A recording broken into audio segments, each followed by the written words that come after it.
Morning guys, Steve here from Wardle's Wandering. I've got the tent up again, the Belltent. I put it up last weekend to weather it. So it's had a week now of rain and sun. So I bought a well-known waterproofing product from Go Outdoors, but I added some silicone to it. I put some in a little jar, put 2 full squirts of silicone, took the nozzle off and put 2 full squirts in, and then stirred it up with a paintbrush till it all melted and dissolved.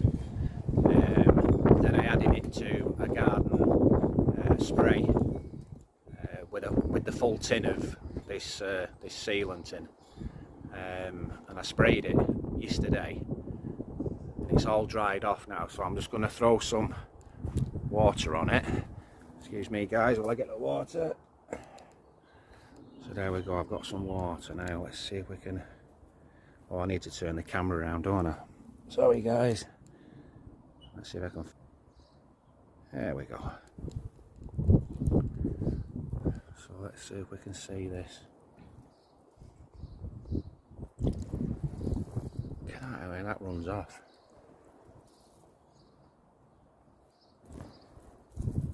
That's brilliant. Okay, so we know that that's waterproof now. Right, so let's go back in the tent. Now, last year I said I was going to get the do a little experiment and get the heat from up here down to the floor. So my idea was, I mounted, where is it? Mounted this fan on the flue with some wire.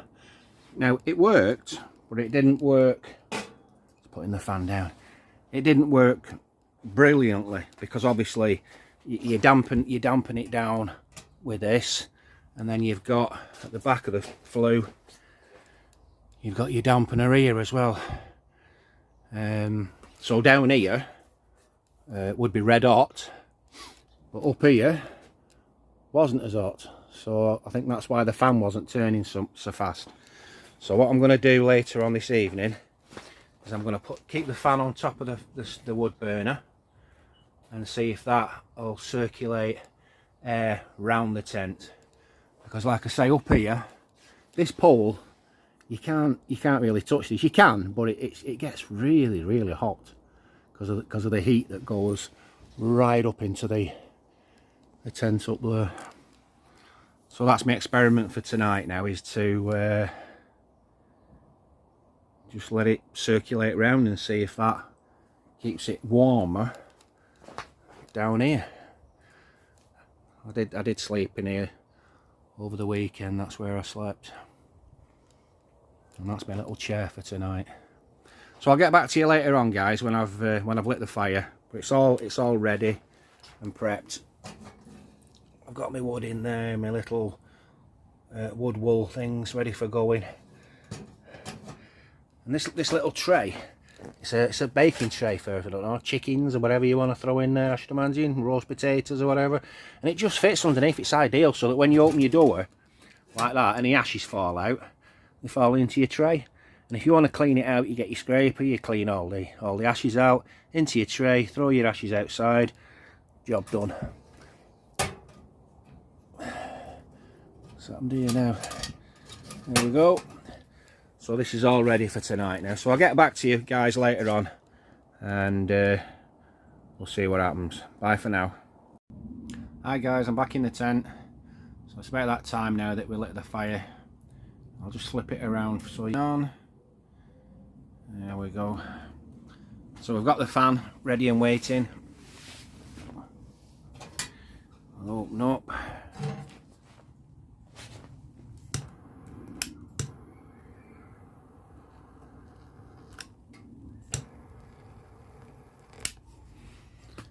Okay.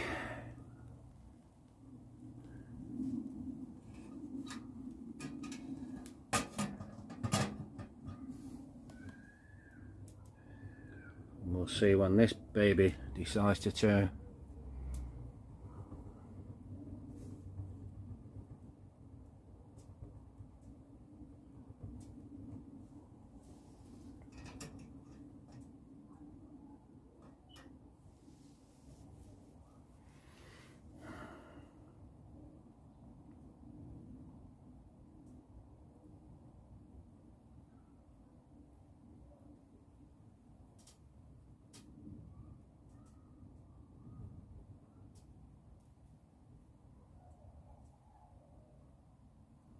gone a bit cooler tonight.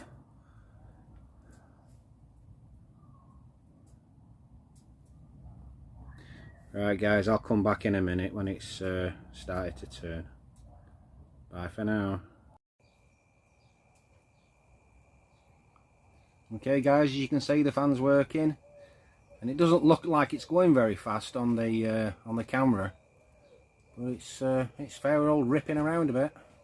I've had to face it away from me because I was just getting too hot. It was just throwing so much heat at me. So I've got the door open and it's red hot in here again, guys. And this was only the kindling just to get it going. I've not put any wood on it yet.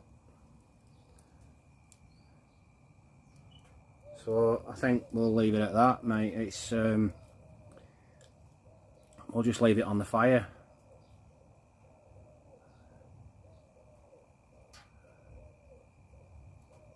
Yeah.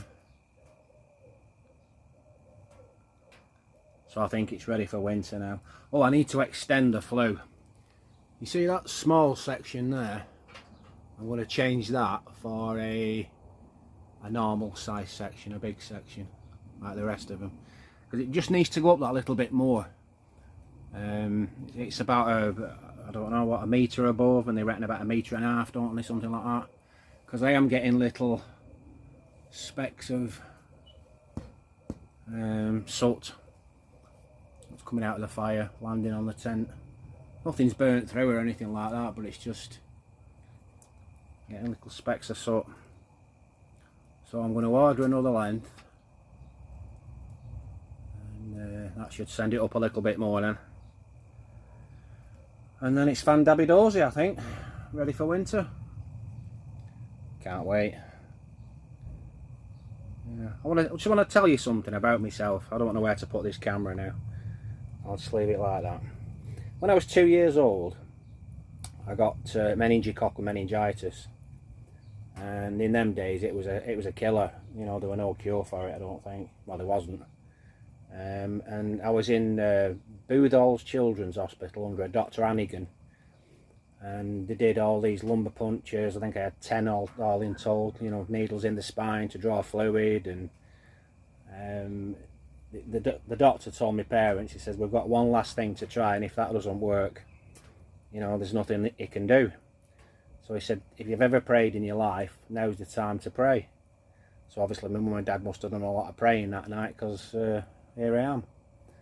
But ever since then, well, I actually got it again when I was 5. But they already had the cure for it then, didn't they? But ever since then, I've always been, because I remember 5. I remember having to learn to walk again with the parallel bars and pool therapy and all sorts of stuff I had to go through. But I think that's why I've been so sporty throughout my life. I've done everything under the sun sport-wise. Where do I start? Running. I've run and run and run. It's like Forrest Gump. Run, Forrest, run! You know, it's just, I've pounded the roads, and I've done countless 10Ks. I've done a couple of half marathons.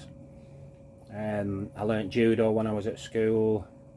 Then I went on to horse riding, ice skating. I learnt to ski. Then I took up karate, got injured in competition at karate, so I had to give that up. Learnt to scuba dive, became a scuba diving instructor, up to dive leader level with the BSAC, British Sub Aqua Club. And then took up karate again and became a karate instructor. But then when I had the coronavirus injections, my knees have gone really bad, and I was supposed to be doing the West Island Way this year, but I just can't do it. I just can't do that distance, that walking anymore.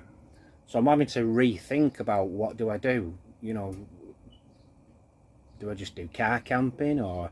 But I'm hoping that during the summer months, my knees are going to get a little bit better. So next year I might be able to go on some, you know, decent walks and do some wild camping. But at the moment, the only place I can sort of get to is Scotland in the car, and you know, camp up there. And I'm sure your guys are sick of saying that now. Every time it's Scotland all the time. But anyhow, we'll see what happens. We'll see if we can get to some different places. And I blame it on the injections for my knees. Have I just said that? I don't know. I can't remember. I think they've inflamed. You know, they've sort of advanced, brought it on faster, osteoarthritis, rather than waiting till I'm a bit older. But yeah, it is what it is. So we'll just have to take it from there, guys. Anyhow, I know this fan works now. I'm going to leave it at that, and I will catch you on the next one.